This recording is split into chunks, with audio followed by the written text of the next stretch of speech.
Hello hi welcome back to our gold channel. இன்றைக்கி தங்கம் மற்றும் வெள்ளியோட விலை நம்ம காலையில் அப்டேட் பண்ணியிருந்தோம்.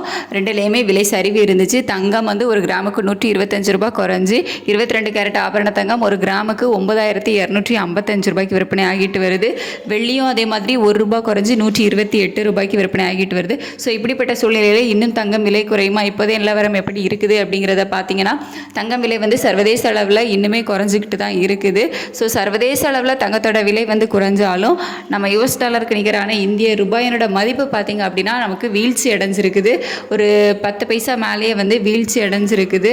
ஸோ சர்வதேச அளவில் விலை குறைஞ்சாலும் இந்த நம்ம இந்திய ரூபாயினோட மதிப்பு வீக்கான காரணத்தினால பெருமளவில் குறையும் அப்படின்னு சொல்லி நம்ம எதிர்பார்க்க முடியாது. ஒரு 50 ரூபாய்க்குள்ளே வேணால் விலை குறைவதற்கான வாய்ப்புகள் இருக்குது.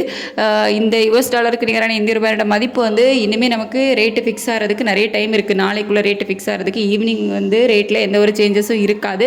ஸோ நாளைக்கு ரேட்டு காலையில் 10 மணிக்கு ஃபிக்ஸ் ஆகும். ஸோ அதுக்கு முன்னாடி நமக்கு நிறைய டைம் இருக்குது. அந்த டைமில் இந்திய ரூபாயோட மதிப்பு ஸ்ட்ரென்தன் ஆச்சுது அப்படின்னா இன்னும் அதிகமாகவே தங்கத்தோட விலை குறைவதற்கான வாய்ப்புகள் இருக்கும். ஸோ அது எப்படி இருக்கும் அப்படிங்கிறத நம்ம கொஞ்சம் வெயிட் பண்ணி தான் பார்க்கணும்.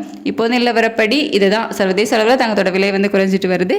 ஆனால் இந்திய ரூபாயோட மதிப்பு வீழ்ச்சி அடைஞ்சிட்டு இருக்குது. ஸோ இந்த மாதிரி தான் இப்போதைய சூழ்நிலை இருக்குது. ஸோ எப்படி இருக்குது அப்படிங்கிறத நம்ம வெயிட் பண்ணி பார்க்கலாம்.